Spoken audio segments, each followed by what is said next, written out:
우리 산들중학교의 성도님들께 하나님이 주시는 충만한 은혜가 있기를 원합니다. 아멘. 오늘은 심령이 가난한 자라는 말씀으로 우리 말씀을 나누고자 합니다. 세상에서 가장 위대한 설교가 있다면 당연히 예수님의 설교겠죠. 예수님의 설교보다 더 대단한 건 없을 겁니다. 그렇게 예수님의 설교 전체가 수록되어 있는 책이 있는데 그게 바로 마태복음이 되겠습니다.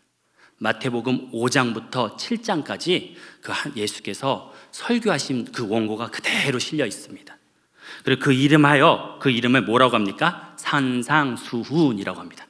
산상은 무슨 뜻이죠? 산, 우리가 생각하는 산이 맞습니다. 또 상은 또 윗상, 바로 산 위에서 하신 말씀이다. 그 수훈은 뭐냐? 이 드리우스라고 해서 간단히 말하면 내리다라는 뜻이 있어요. 다시 말해서 산에서 내려진 교훈, 대대로 이어질 교훈이다 해서 산상수훈이 되겠습니다.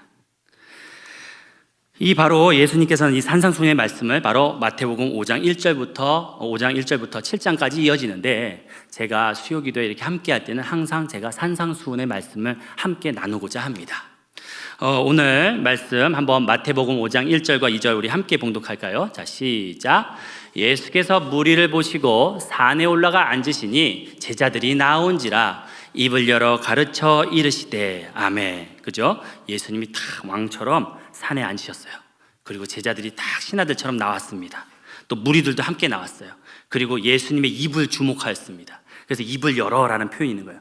예수님이 입을 언제 여나 딱 보다가 2절에 뭐라고 해요? 입을 열어. 이제 말씀을 하십니다. 첫 번째 말씀이 얼마나 중요하겠어요. 그죠, 여러분들? 첫 번째 말씀을 뭐라고 말씀하셨는지 바로 5장 3절 한번 보기 전에 우리 하나님께서 예수께서 뭐라고 말씀하셨냐면 심령이 가난한 자는 복이 있나니 라고 시작을 하죠. 근데 여러분들, 이 팔복 말씀은요, 아무렇게나 예수께서 순서를 정하신 게 아니에요. 이미 구약에 나와 있어요. 이미 구약에 그 순서가 나와 있습니다. 그 보면은 처음이 시작이 뭐죠? 심령이 가난한 자는 복이 있나니. 그 다음 두 번째가 뭡니까? 애통하는 자는 복이 있나니. 그 다음 뭡니까? 온유한 자는 복이 있나니. 이렇게 시작을 해요. 그 다음에 의에 줄이고 목마른 자. 다시 말해서 하나님을 만난 사람은 심령이 가난하게 되죠. 내가 죄인임을 깨닫게 되니까. 그리고 또한 그 하나님을 만난 그 감격에 의해서 또 자신의 죄 때문에 애통하게 되죠. 그 다음에 어떻게 돼요? 온유하게 됩니다. 길들여지게 돼요. 하나님께 길들여지게 돼요. 오늘 이 말씀이, 오늘 제가 결론적인 거를 짧게 말씀을 드렸는데 그게 이미 구약에 나온다라는 거예요. 우리 구약 말씀 한번 볼까요? 이사야 66장 2절이 되겠습니다. 자, 제가 읽을게요. 나 여호와가 말하노라. 나의 손이 이 모든 것을 지어서 다 이루었느니라. 무릇 마음이 가난하고, 뭐죠? 심령이 가난한 자. 그리고 심령에 통회하며, 통회한다는 건 뭡니까? 애통하는 자. 나의 말을 인하여 떠는 자. 이게 다른 성경에 뭐라고 되어 있냐? 온유한 자가 되겠어요. 이렇게 성경에 예수께서 이미 다 말씀을 구약에 다 이렇게 나와 있다는 겁니다. 그래서 이 순서는 예수 믿는 사람의 복을 의미하고, 또 우리가 이 복을 항상 기억할 때 더 큰 복을 누리는 줄 믿으시길 바랍니다. 아멘. 그러면 우리 마태복음 5장 3절을 한번 보겠습니다. 같이 읽겠습니다. 시작. 아멘. 심령이 가난한 자. 성경은요, 돈이 없는 자, 또 돈이 없는 자가 복이 있다고 말하지 않습니다. 말 그대로 뭐예요? 심령이 가난한 자, 영혼이 가난한 자가 복이 있다고 말을 해요. 즉 영어로는 영혼이 가난한 자. 그럼 누가 마음이 가난한 자일까요? 결론부터 말씀드리겠습니다. 하나님을 만난 자가 심령이 가난한 자인 줄 믿으시길 바랍니다. 아멘. 제가 그 증거를 보여드릴게요. 이사야가요, 하나님을 처음으로 딱 만났을 때 뭐라고 얘기를 하느냐? 우리 말씀 한번 볼게요. 이사야가 화로다 나여 망하게 되었도다. 여러분들, 하나님을 만나면 하나님 기쁩니다 이럴 것 같죠? 아니요. 죄인이 하나님을 딱 보는 순간요, 난 이제 죽었네 이럽니다. 그게 사실적인, 실제적인 그 경험이에요. 그래서 이사야는 하나님을 만나고서요, 화로다 나여 망하게 되었도다. 나는 입술이 부정한 사람이요, 나는 입술이 부정한 백성 중에 거주하면서 만군의 여호와이신 왕을 배웠음이로다 하였더라. 이게 바로 성도의 모습이라는 겁니다. 이렇게 하나님을 만난 자는 자신이 죄인임을 깨닫고 나는 이제 죽었다라는 생각을 한다는 거예요. 여러분들도 그런 줄 믿습니다. 자, 또 그런가? 우리 베드로를 한번 볼게요. 누가복음 5장 8절. 베드로가 예수님을 만나고 희한한 말을 해요. 시몬 베드로가 이를 보고 예수의 무릎 아래에 엎드려 이르되, 엎드리는 거예요. 예수님을 보자마자. 그리고 이렇게 말합니다. 우리 같이 읽어볼까요? 시작. 주여 나를 떠나소서, 나는 죄인이로소이다 하니. 아멘. 나는 죄인입니다, 나를 떠나십시오. 구세주를 만났는데 구세주님 잘 오셨습니다라고 말하지 않고 난 죄인입니다, 나를 떠나세요. 심령이 이렇게 가난해지는 거예요. 난 아무것도 아니구나, 그분 앞에서.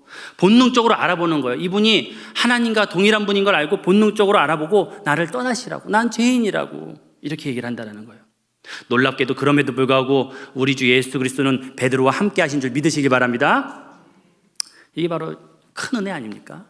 요한도 그랬어요. 요한, 우리가 알고 있는 사도 요한도 요한계시록을 그 환상을 보잖아요. 그때 하나님을 딱 보자마자 뭐라고 얘기하는지 한번 볼게요. 계시록 1장 17절 제가 읽겠습니다. 내가 볼 때에 그의 발 앞에서 엎드러져 죽은 자 같이 되매. 그러니까 하나님을 만난 자는 다 어떻게 돼요? 그 앞에서 무너지게 되어 있어요. 그가 오른손을 내게 얹고 이르시되 두려워하지 말라, 나는 처음이요 마지막이니. 다시 말해서 하나님을 만난 사람들은 다 어떤 사람들이에요? 자신이 참 무가치한 존재구나, 내가 아무것도 아니구나, 주님 앞에서 참 내 능력 아무것도 아니었구나, 내 교만함이 차라리 하나님 앞에서 부끄러움이었구나 라는 것을 깨닫는 사람인 줄 믿으시길 바랍니다. 여러분들은 다 그 경험이 있으신 분이에요. 그래서 여러분들은 심령이 가난한 자예요. 근데 왜 이 말씀을 듣느냐? 심령이 가난함을 회복하시기 바랍니다. 우린 그걸 회복하는 거예요. 회복하기 위해서 우리가 말씀을 듣는 거예요. 절대 선우신 하나님 앞에서 그저 나 같은 하찮은 죄인임을 깨닫는 게 바로 복이 있다라는 거예요. 근데 우리가 어떻습니까? 예수 믿다 보면은 시간이 지나면 어떤 마음 들어요? 저 정도면 괜찮지 않습니까, 하나님? 이만하면 되지 않았습니까? 저 사람보단 내가 낫지 않습니까? 이런 교만이 슬며시 올라옵니까? 안 올라옵니까? 올라오죠. 그러니까 우리는 항상 우리를 치면서 내가 죄인이고 내가 하나님 보시기에 참 사람 보는 게 중심이 아니라 하나님 보시기에 내가 얼마나 부족한지를 살펴보는 자, 이 자가 바로 심령이 가난한 자이며 이러한 자에게 하나님께서 은혜를 주시는 줄 믿으시길 바랍니다. 그래서 심령이 가난한 자에게 뭘 줍니까? 하나님께서 바로 천국을 주신다는 건 뭐냐? 내가 하나님의 자녀임을 믿게끔 하신다는 뜻이에요. 여러분들, 사도 바울은요 자신의 의가 대단한 사람이었어요. 어떤 사람이냐? 당시 최고의 유대 가문 출신입니다. 최고의 학자인 가마리엘 수하에서 배운 자입니다. 심지어 로마 시민권자예요. 그러나 그는 자신이 가진 모든 것을 뭐라고 얘기합니까? 하나님 앞에서 배설물입니다. 배설물이 뭐예요? 차라리 없었으면 좋았을 것을, 이런 걸로 여겼다는 거예요. 성도님들, 우리가 다시 한번 그것을 회복하길 원합니다. 심령의 가난함을 회복하시고, 내가 주님 앞에서 무가치한 존재입니다, 나 같은 죄인 오늘도 예배드리게 하시고, 나 같은 자가 또 하나님의 일을 행하게 하시고, 나를 통해서 하나님께서 역사하시니 그 크신 은혜에 진심으로 감사드립니다라고 항상 진정한 감사의 고백을 드림으로 심령이 가난함을 회복하시는 저와 우리 성도님들 되시기를 간절히 축원하는 바입니다. 그래서 우리가 항상 기도해야 되는 거예요. 자, 이제 우리 두 번째, 애통한 자. 애통한 자가 무엇인지 우리 말씀 한번 찾아볼까요? 한번 같이 읽겠습니다. 시작.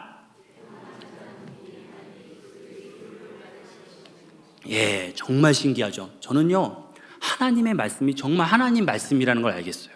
이 성경이 하나님 말씀이라는 걸 알겠어요. 세상은 어떤 사람들이 행복하다고 그래요?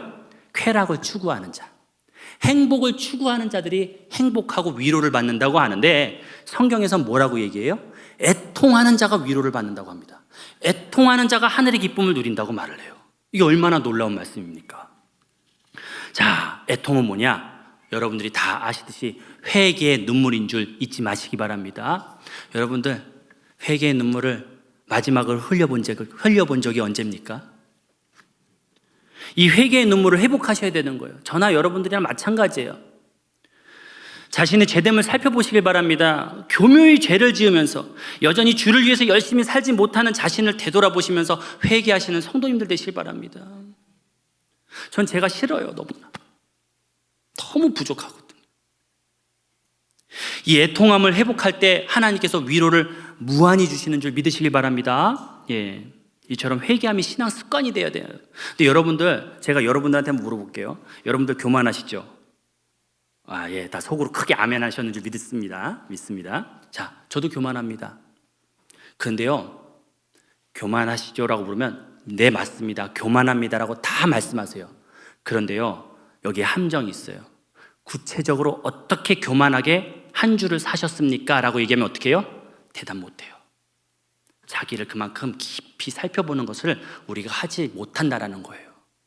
그러니까 우리가 정말 얼마나 무뎌져 있는지를 살펴보시고 구체적으로 내 자신이 교만한 부분이 있으면 그 부분을 회개하고 눈물 지으시는 성도님들 되시기 바랍니다. 우린 그게 필요한 거예요, 여러분들. 그냥 교만하면 교만하다 이게 아니라, 자만하면 자만하다가 아니라 어떻게 교만하고 자만한지. 저도 그게 참 안 되는데요, 훈련을 많이 하려고 합니다. 내가 오늘 누군가를 상대했는데 참 저도 모르게 마음에 업신여기는 마음이 생겼습니다. 하나님 용서해 주십시오. 제가 뭔데 그렇게 감히 사람을 업신여기는 마음을 가졌을까요? 용서하여 주십시오 라고 기도하시는 성도님들 되시길 바랍니다. 아멘. 예. 그리고 우리가 예수님을 믿게 되면, 다시 말해서 우리가 애통하게 된다고 말씀드렸어요. 그런데 더 중요한 건 뭐냐? 바로 우리가 우리만을 위해서 애통하게 되지 않는다라는 거예요. 더 나아가서 예수님을 닮아서, 예수님이 이스라엘 성 보고 우셨잖아요. 예루살렘 성 보고 우셨잖아요. 그것처럼 타인을 위해서, 세상을 위해서, 다음 세대를 위해서도 눈물 지으며 기도하는 줄 믿으시길 바랍니다. 예, 하나님의 자녀는 그런 사람들이 복된 자녀인 거예요. 제가 우리 사사기 2장 8절의 말씀을 좀 보길 원합니다. 사사기 2장 8절 제가 읽을게요. 여호와의 종 눈의 아들 여호수아가 110세에 죽음에. 이 여호수아 어떤 사람입니까? 능력의 종이죠.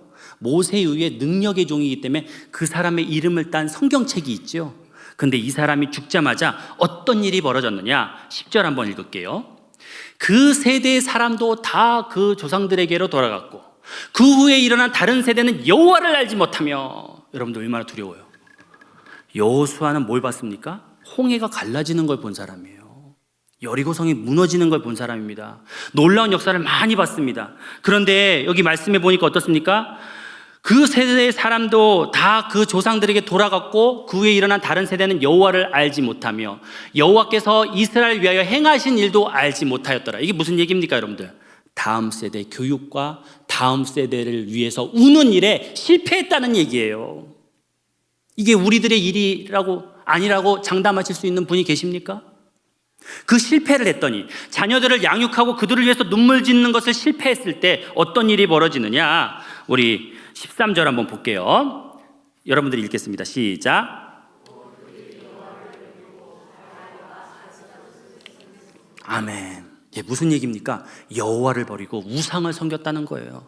그럼 그들이 우상을 섬겨서 잘 됐냐? 그 다음이 더 끔찍해요. 14절 한번 제가 읽겠습니다.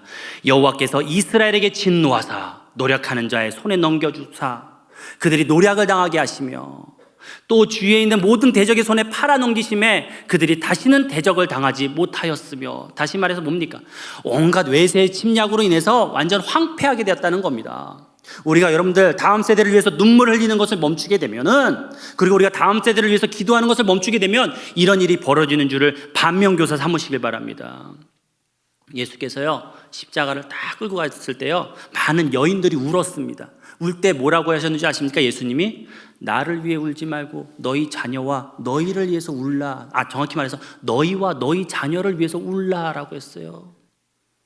여러분들, 우리가 자녀들을 위해서 다음 세대를 위해서 많이 울어야 됩니다. 그렇지 않으면 15절과 같은 심각한 일이 생겨요. 우리 15절 한번 읽어보겠습니다. 그들이 어디로 가든지 여호와의 손이 그들에게 재앙을 내리시니. 하나님이 내린다고 말은 하지만 결과적으로 자기네들이 스스로 재앙을 불러오는 거예요. 곧 여호와께서 말씀하신 것과 같고 여호와께서 그들에게 맹세하신 것과 같아서 그들의 괴로움이 심하였더라. 지금 세대가 행복합니까? 불행해 보입니까? 지금 세대 보세요. 굉장히 똑똑한 세대죠. 모든 정보가 넘치는 세대를 살고 있는데 그들을 보세요. 행복해 보여요? 불행해 보여요? 여러분들보다 불행해 보이지 않습니까? 전 심각하게 불행해 보이는데요. 그들이 여러분들 너무나 불행하지 않습니까? 우리가요, 여러분들, 그래서 울면서 바른 것을 끊임없이 말하고 본을 보여줘야 돼요. 기도해 줘야 됩니다. 여러분들, 세상의 낙태, 동거, 동성애, 특히 동성애가 세상을 지금 지배했죠. 세상을 지배했잖아요. YMCA에서 제가 원주에 있을 때도 YMCA에서 동성애 축제를 하더라고요. 애들 놓고서. 그거 제가 봤습니다, 여러분들. 왜 그런 일이 생겼을까? 끊임없이 거짓을 말했기 때문에 그래요. 그 사람들은요, 거짓 사상을 가지고서 계속해서 얘기를 했어요. 인권이야. 동성애는 좋은 거야. 너희들이 인권 무시하면 안 돼. 이걸요, 언론, 드라마, 책, 신문을 통해서 계속해서 거짓을 10년을 얘기했더니 그들이 열매를 맺은 거예요. 하물며 우리는 참된 진리, 성령이 역사하는 성경을 가지고 있는데 이 성경을 가지고 반복하며 전하며 또 이 말씀대로 살아갈 때에 하나님의 더 큰 놀라운 역사를 볼 줄 믿으시길 바랍니다. 우리가 회복해야 되는 거예요. 세상이 그 무식한 거짓 사상으로 사람들을, 어린아이들을 그렇게 현혹하는데 우리가 참된 진리, 성령이 역사하시는 이 진리를 우리가 반복해서 말하고 잘못한 건 잘못됐다고 얘기해주고, 그럴 때에 우리가 다음 세대에 미래가 있고 심한 고통에서 벗어나는 줄 믿으시길 바랍니다. 그 말씀을 꼭 드리고 싶어요. 우리는 정말 능력의 자녀들이에요. 우리가 우리의 능력을 깨달아야 돼요. 그래서 여러분들, 나의 죄를 위해서, 세상 죄와 다음 세대를 위해서 애통하셔서 하나님이 주시는 위로를 충만히 받으시는 저와 우리 성도님들 되시기를 간절히 축원하는 바입니다. 아멘. 자, 이제 두 가지를 살펴봤어요. 우리 두 가지. 처음에는 심령이 가난한 자. 하나님 앞에서 항상 겸손한 심령을 유지해야 된다. 그리고 또 뭡니까? 나를 애통하는 자, 회개해야 되고 다음 세대를 위해서 눈물 지어서 울어주어야 된다. 그럴 때 우리가 하나님이 주시는 위로를 많이 받게 된다. 천국 자녀임을 경험하게 된다라고 말씀을 드렸어요. 이제 세 번째는 뭐죠? 바로 온유한 자가 되겠습니다. 자, 오늘 온유한 자까지죠. 자, 같이 읽어볼까요? 시작. 온유한 자는 복이 있나니 그들이 땅을 기업으로 받을 것이며. 아멘. 온유한 자도 복이 있답니다. 이제 이렇게 자신이 죄인임을 깨닫고 심령이 가난해지고 또 애통하는 자는 온유하게 돼요. 여러분들, 우리가 다 하나님 처음 만난 추억이 다 있으시잖아요. 그때 펑펑 울었어요. 그때 어때요? 펑펑 울고 나서, 감격하고 나서 어떻게 돼요? 잔잔해지죠. 그리고 나서 결단하죠. 이제는 주님만을 위해서 살겠습니다. 그죠? 저만 그런 경험 있는 거 아니죠? 여러분들 다 있으시지 않습니까? 그렇게 온유한 자가 되는 거예요. 온유하게 된다는 건 뭐냐? 친절을 말하는 게 아니에요, 여러분들. 착함을 말하는 게 아니에요. 온순함을 말하는 게 아닙니다, 온유는. 불같은 성격의 사람들은 그러면 천국 백성 되기는 다 틀린 겁니다. 여기서 여러분들 중에서 내가 좀 욱하는 게 있다 그러면은 천국 가긴 다 틀린 거예요. 그 말씀대로라면. 여기서 온유는 여러분들, 하나님께 길들여진 사람들, 내가 사자와 같은 그런 야성이 있지만 하나님 때문에 참는 자들을 온유한 자라고 그러는 겁니다. 민수기 12장 3절에 보면요, 이 사람 모세는 온유함이 지면의 모든 사람보다 더하더라 라고 그랬습니다. 근데 모세가 어떤 사람이에요? 얼마나 혈기가 완성했던지. 사람을 죽여가지고 모래에다가 묻은 사람이에요. 과거에. 성격이 보통인 사람이 아닙니다. 근데 이 사람 보러 온유하다 그런다는 거예요. 얼마나 놀랍습니까? 그리고 여러분들, 다윗은요, 하나님의 영감으로 자신을 온유하다고 말을 해요. 그게 시편 25편 9절이 되겠어요. 여러분들이 한번 읽어보시겠습니다. 시작.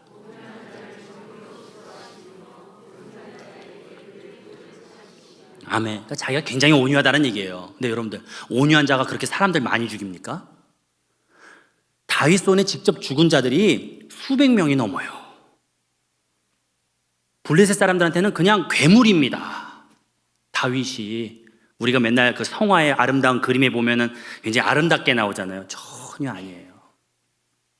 그런데 이 사람을 뭐라고 합니까? 하나님은 온유하다고 합니다. 피를 얼마나 많이 흘렸던지 다윗에게 성전 짓기를 하나님께서 허락하셨어요? 안 하셨어요? 안 하셨지 않습니까? 근데 온유하다라는 거예요. 성경에 온유하라고 말한 사람이 모세하고 다윗에는 없습니다, 여러분들. 이 사람 왜 온유하다라고 했냐? 다시 말해서 하나님의 말씀에 길들여졌기 때문에 그래요. 다윗이요, 자신을 죽이려고 쫓아왔던 사울이 동굴에서 탁 있을 때 어떻게 해요? 그의 겉옷을 조금만 베죠? 여러분들 잘 아시죠? 그런데 그것도 마음 찔려 했다고 했어요. 왜 찔려야 합니까? 여호와의 종인데 그래도 기름 부은 종인데 내가 저 사람을 저렇게 해하려고 했네. 그거에 마음이 찔렸다고 했어요. 이게 바로 온유한 자입니다. 나는 성격이 불같아. 하지만 어떻습니까? 나는 하나님 때문에 참을 거야. 난 하나님 때문에 인내할 거야. 난 하나님께 다 일러 바칠 거야. 저 사람이 한 거, 나 하나님께 다 일러 바칠 거야.